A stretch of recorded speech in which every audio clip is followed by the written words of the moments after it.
most people have never heard about elimination communication, or EC, otherwise known as pottying your baby. But it's not some wild trend. It's not new, and it's certainly not unnatural. It's literally what people did before diapers. That said, it's kind of a lost wisdom, so today I'm going to share 6 things you should know about EC and why it works so well.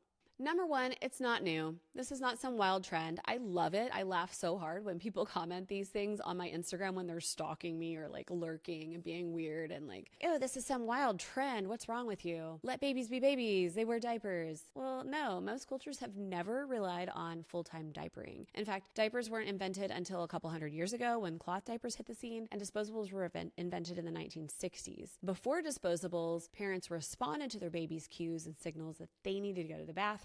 Anything caught in the potty when you were cloth diapering was bonus points because you didn't have to wash a cloth diaper. I mean, duh, it makes sense. So what is new and what is a trend is full-time diapering. I teach and use EC like it's some forgotten parenting instinct, because it is. Kind of like how breastfeeding came back into the scene a couple decades ago. It is simple, it is responsive, it is natural, and it's way less expensive. Number 2, EC is not about being diaper-free, as in diaper-less, as in naked baby running around all day being feral. I love a feral baby. I definitely have kids who like to be outside all the time, and usually without clothes. But the whole point of EC is to get your baby to signal regularly and for you to properly respond and work as a team until your baby becomes a toddler and can do it themselves, usually a little bit after walking. For us, diaper-free actually means free from dependence upon diapers, free from full-time diapering, free to choose other things in other ways, not being like bound and restricted to only using the diaper. It doesn't necessarily mean diaper-less, and it's not all or nothing. And in fact, when you think about it, having your baby or toddler naked all the time without actually knowing how to use the toilet is not that different from using a diaper all the time. There's not really any awareness or responsibility or any kind of teaching involved. Because whether we like it or not, we do have the responsibility as parents to socialize our babies and to help them fit into a modern society where we use toilets and we wear clothes. Now, I have had a couple of readers who have reported not using diapers at all from birth, but it is very rare and few and far between. Kudos to them, not my style.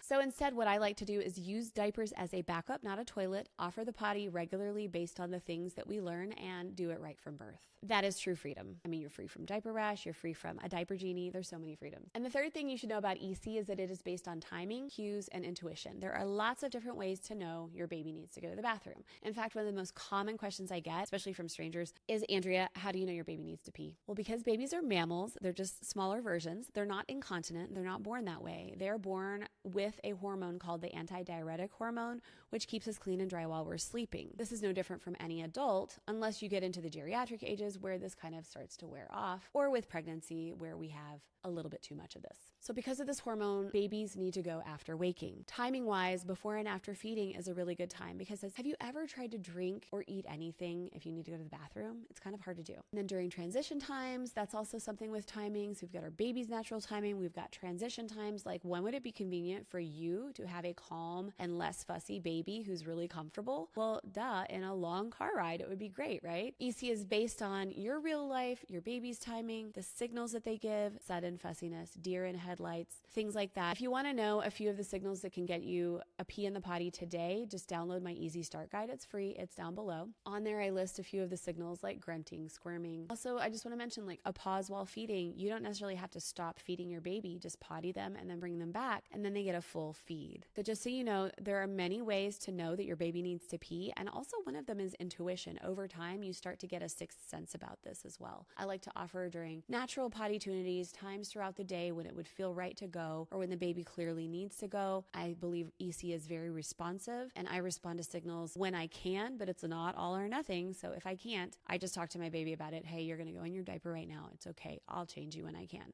To be honest though, some of my babies won't have it. They'd rather go in the potty. And the fourth thing to know about EC and why it works so well is we're adding another layer of language. So whether you use baby sign language or you just use verbal talking to your baby, you are constantly communicating. Okay, this isn't eating banana, but this is banana. Banana. You're teaching them what the word for this thing is by using the word and by directly teaching it to them, maybe using sign language for it. So every time I offer, or during observation time when I see them go, I say, psst.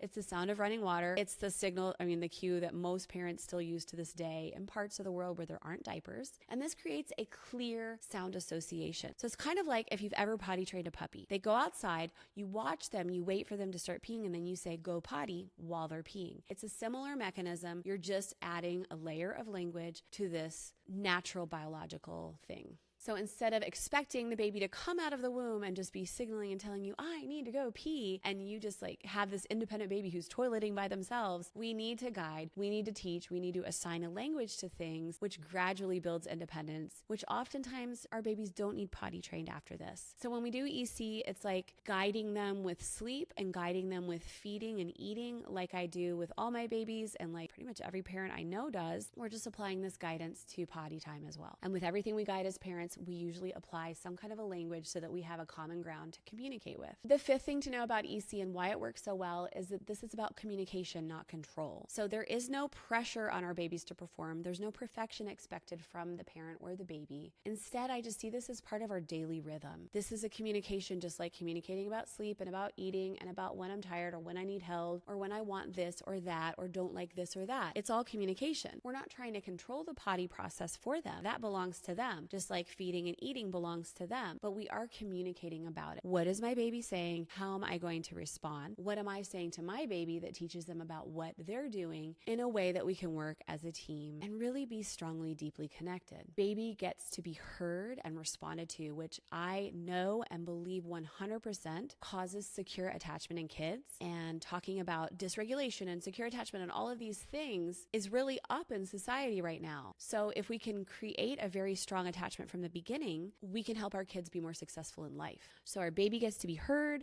and responded to, their needs taken care of effectively, and a lot of the fussiness that goes from not feeling heard and not being properly gotten, when you're trying to express something and nobody hears you, nobody gets it. That's really frustrating. It causes a lot of fussiness. It's often misnamed colic. So that's why EC works so well, because once you get that it's about communication and we're not trying to control any kind of a process, we're not controlling them by diapering them and only giving them that and zero choice. This is about communication. They have a need they're communicating about. They want to be heard and responded to. You're providing secure attachment by doing that. This is why EC is so awesome. Again, if this sounds like something you would like to try with your baby, you can catch a pee today with my Easy Start Guide. It's free. It's in the description below. And number 6 is it works for all babies. EC works because it works. There is proof everywhere. Go on my Instagram. You will see hundreds of thousands of families for whom this has worked. Specifically with my 6 babies, they were all out of diapers by walking. I caught most of the poops in the potty from birth. They were dry at night anywhere from 17 to 30 months, so that just kind of depended. Instead of waiting for readiness, which I never believed in anyway, it doesn't even make sense. Like, why would we put them into diapers and then wait for them to say, I'm ready to be out of diapers?